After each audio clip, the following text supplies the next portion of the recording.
کر رہے ہیں تو دیدار مصطفیٰ کے لیے کر رہے ہیں، میلاد خوانی کروا رہے ہیں تو دیدار مصطفیٰ کے لیے کروا رہے ہیں، قرآن خوانی کروا رہے ہیں تو دیدار مصطفیٰ کے لیے کروا رہے ہیں۔ ارے ہم نے تجوید پڑھانی ہے دیدار مصطفیٰ کے لیے، ہم نے سبحان اللہ پڑھا، ہم نے سبحان اللہ پڑھا دیدار مصطفیٰ کے لیے، ہم نے الحمدللہ پڑھا دیدار مصطفیٰ کے لیے، ہم نے اللہ اکبر پڑھا دیدار مصطفیٰ کے لیے۔ گویا ہم نے اپنی پوری زندگی دیدار مصطفیٰ کے لیے گزار دی، مگر دیدار نصیب نہ ہوا۔ لیکن قربان جاؤ دوستو، موت ایک عظیم شے ہے کہ جو ہی موت پر آئی گھر والوں نے قبر میں کیا لٹایا؟ پہلا سوال ہوا، دوسرا سوال ہوا، تیسرا سوال ہونے سے پہلے جلوہ مصطفیٰ نگاہوں کے سامنے ہے نا؟ پہلا سوال ہوا، دوسرا ہوا، تیسرا سوال ہونے سے پہلے جلوہ مصطفیٰ نگاہوں کے سامنے۔ کیا کچھ نہیں کیا دیدار مصطفیٰ کے لیے؟ کیا کچھ نہیں کیا؟ ارے قرآن بھی پڑھا، تفسیر قرآن بھی پڑھا، فقہ بھی پڑھا، اصول فقہ بھی پڑھا، کیا کیا نہیں پڑھا؟ منطق بھی پڑھ ڈالا، فلسفہ بھی پڑھ ڈالا، موطا امام محمد کے پنے بھی گردان دیے، مشکات المصابیح کو بھی پڑھ لیا، اس کے بعد جلالین کو بھی پڑھتے رہے، مسلم کو بھی پڑھا، بخاری کو بھی پڑھا، ابن ماجہ کو بھی پڑھا، ترمذی کو بھی پڑھا، ارے سنن ابو داؤد کو بھی پڑھا، کیا کیا نہیں پڑھا؟ سب کچھ پڑھ ڈالا مگر دیدار نہ ملا، دیدار نہ ملا۔ رات دن کروٹ بدلتے رہے، کاش نصیبہ جاگ جائے، کاش قسمت کی معراج ہو جائے، کاش ایک نگاہ کرم اٹھ جائے اور سرکار کا دیدار ہو جائے، مگر کبھی دیدار نہ ہوا۔ لیکن قربان جاؤ دوستو، موت کیا آئی؟ گھر والوں نے قبر میں کیا لٹایا؟ پہلا سوال فرشتوں نے پوچھا، دوسرا پوچھا، تیسرا پوچھنے سے پہلے جلوہ مصطفیٰ نگاہوں کے سامنے حاضر ہوا اور پوچھنے والے نے پوچھا، ما کنت تقول فی شأن حق ھذا الرجل؟ اس مرد کے بارے میں کیا کہتے تھے؟ صیغہ بھی ماضی کا استعمال کیا گیا، حال کا نہیں، استقبال کا بھی نہیں، ماضی کا کیا کہتے تھے؟ اس مرد کے بارے میں کیا کہتے تھے؟ تو اب جو یہاں جو کہہ رہا وہ وہاں بھی تو وہی کہتا نظر آئے، ہے نا؟ تو موت ایک عظیم شے ہے، اور عاشقوں کی زبان تو کہتی ہے کہ موت مومن کو مارنے نہیں بلکہ محبوب کو محبوب سے ملانے آتی ہے، محبوب کو محبوب سے ملانے آتی ہے۔ سارا معاملہ دیدار مصطفیٰ کا۔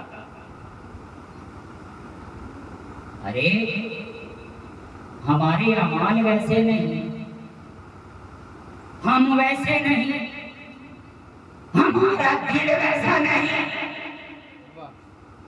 کہ سرکار آ جائیں، دیدار کرا جائیں۔ ارے ہم میں سے ہر کوئی غوث اعظم چھوڑ رہی ہے، ہم میں سے ہر کوئی غریب نواز چھوڑ رہی ہے، ہم میں سے ہر کوئی مخدوم شہباز چھوڑ رہی ہے، اور یہ تو بات بہت دور کی ہے، ہم میں سے ہر کوئی حضرت شیخ سعدی بھی نہیں ہے۔ اب آپ سوچتے ہوں گے یہ شیخ سعدی کون سی ذات کا نام؟ تو آپ شاید نام سے نہ جانتے ہو، مگر ان کے کام سے ضرور جانتے مشہور زمانہ قطع بلغ الولا بکمالہ کشف الضجا بجمالہ حسنت جمیع خصالہ مگر اس خطے کے پیچھے بھی ایک راز کی بات ہے. اس خطے کو لکھنے والی ذات کا نام حضرت شیخ سعدی جن کے پاس علم کی کوئی کمی نہیں. اگر لکھنے کے لیے بیٹھے تو پوری رات ختم ہو جائے مگر قلم رکنے کا نام نہ لے. پورا صفحہ ختم ہو جائے مگر قلم رکنے کا نام نہ لے. مگر آج کیا بات ہے کہ حضرت شیخ سعدی جب یہ 3 مصرع لکھ چکے ہیں تو قلم رکنا نظر آ رہا ہے. ذہن آگے بڑھنے کا نام نہیں لے رہا ہے. خیال آگے بڑھنے کا نام نہیں لے رہی ہے. قلم آگے چلنے کو تیار نہیں ہے. اسی خیال و فکر میں حضرت شیخ سعدی اپنے بستر پہ جاتے ہیں. کروٹ بدلتے بدلتے آنکھ لگ جاتی ہے. جب آنکھ لگتی ہے تو خواب میں دیکھتے ہیں کہ جناب محمد رسول اللہ صلی اللہ علیہ وسلم تشریف لا رہے ہیں اور بڑا ہی مسکرا کر پوچھتے ہیں سعدیہ کیا لکھ رہا ہے. حضرت شیخ سعدی پڑھتے جاتے ہیں بلغ العلا بکمالہ کشف الضجا بجمالہ حسنت جمیع خصالہ. بار بار یہ 3 مصرع بول کر سعدی رک جا رہے ہیں. سرکار فرماتے ہیں سعدی آگے کیوں نہیں بڑھتا ہے. سعدی نے کہا سرکار آگے بڑھنے کی طاقت نہیں ہے. حضور سب کو آگے آپ بڑھانے والے ہیں. مجھے بھی آگے بڑھا دیجئے. صحابہ کی جماعت کو آگے آپ نے بڑھایا ہے. اپنے غلاموں کو آگے آپ نے بڑھایا ہے. تابعین کو آگے آپ نے بڑھایا ہے. تابعین کو آگے آپ نے بڑھایا ہے. خلفائے راشدین کو آگے آپ نے بڑھایا ہے. جملہ صدیقین کو آگے آپ نے بڑھایا ہے. شہداء کو آگے آپ نے بڑھایا ہے. صالحین کو آگے آپ نے بڑھایا ہے. تنوین کو آگے آپ نے بڑھایا ہے. سرکار یہ ساری کائنات کو آگے آپ بڑھا رہے ہیں. اپنے غلام کو بھی آگے بڑھا دیجئے. سرکار نے فرمایا سعدیہ ایک مرتبہ اور حضرت شیخ سعدی نے پڑھا بلغ العلا بکمالہ کشف الضجا بجمالہ حسنت جمیع خصالہ. سرکار نے فرمایا ارے قول صلو علیہ وآلہ. بولتا کیوں نہیں ہے صلو علیہ وآلہ. اب حضرت شیخ سعدی مور کے پنکھ کا پنکھا جھلتے چلے جا رہے ہیں اور سناتے چلے جا رہے ہیں. سناتے چلے جا رہے ہیں. تو ہم میں سے ہر کوئی اس مقام پر نہیں ہے جو سرکار کا دیدار کر لے. سبحان اللہ سبحان اللہ. مگر ہاں رابطہ ضرور ہے. وسیلہ ضرور ہے. بے شک سبحان اللہ سبحان اللہ. ہمارے اسلاف نے حضور کو اپنے دل میں لانے کا ہمیں طریقہ بھی بتایا ہے, سلیقہ بھی بتایا ہے. بے شک بے شک. کہ اگر اپنے دل میں تم واقعی چاہتے ہو کہ حضور آ جائیں, ایک آج آپ کو میں طریقہ بتا کر جاتا ہوں. اپنے دل میں اگر حضور کو لانا ہے تو ایک کام کرنا ہوگا. بتا دیں, بولیے نا میرے میں, بتا دیا جائے حضور کو لانا ہے یا نہیں لانا. ارے پورے والے ہو یا آدھے ادھورے والے ہو, پورے والے ہو نا. تو یہ پورے ہونے کا جواب تو نہیں ہے, یہ سب تو آدھے ادھورے والوں کا جواب ہے. آپ بول دیجیے. ہاں بتا دیجیے، یعنی اوپری من سے بتا دیا جائے تو اب ایک سوال کا آپ جواب دیجیے، وہ کون سا غار ہے جس میں حضور اپنے یار غار کے ساتھ گئے؟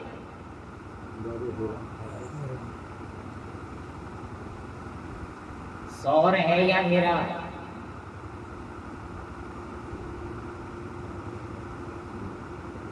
بتائیے، امتحان ہے، ابھی پتہ چل جائے گا۔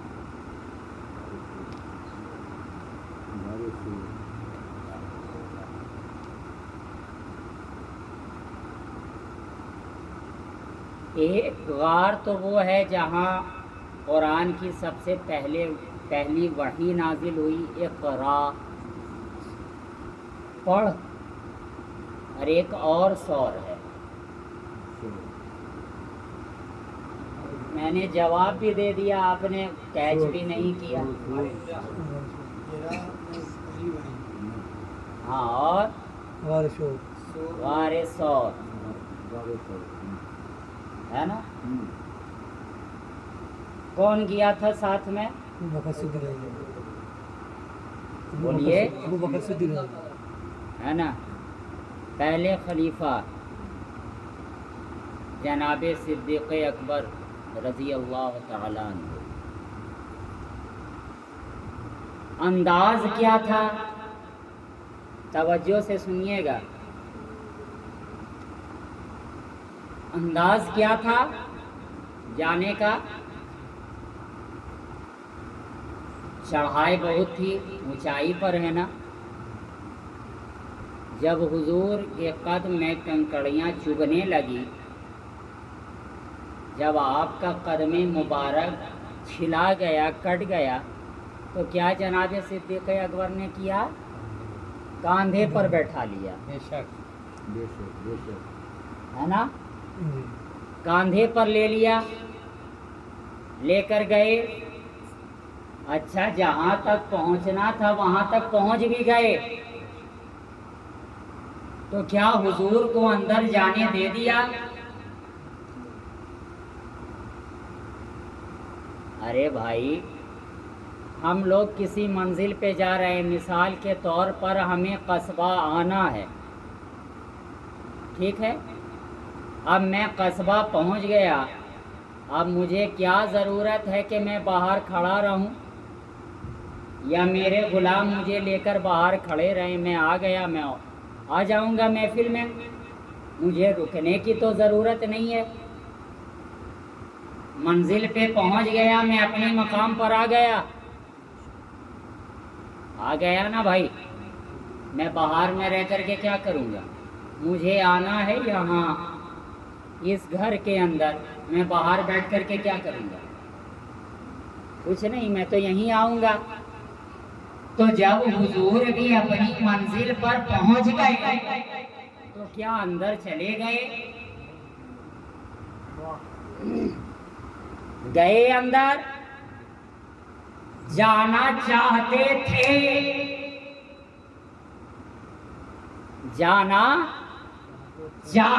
تھے، مگر ابو بکر کے دل نے گوارا نہ کیا کہ اندر جائیں۔ اے ابو بکر، ہر جگہ حضور کو آگے آپ بھیجیں، آگے حضور کو آپ کریں، ہر مقام پہ آگے حضور کو آپ کریں، آج کیوں روک رہے ہیں کہ آج آپ نہیں، ابو بکر پہلے جائے گا؟ پہلے تو غار کے اندر کون گئے؟ ابو بکر جناب صدیق اکبر، وہی پہلے گئے۔ کیوں گئے؟ خدشہ تھا کہ کب سے سور میں ہے، کب سے یہ غار ہے، نہ جانے اس کے اندر کیا کیا ہے، نہیں ہے، جو نقصان پہنچنا ہو پہلے صدیق کو پہنچے. اندر گئے، غار کی صفائی کی، صاف کیا، ستھرا کیا، اپنے امامہ کو اتارا، جو جو سوراخ تھے اس کو بھرا. آپ سنتے چلے آ رہے ہیں. جب صفائی ہو گئی تب حضور کو کہا، حضور غار صاف ہو گیا ہے، اندر تشریف لائیے.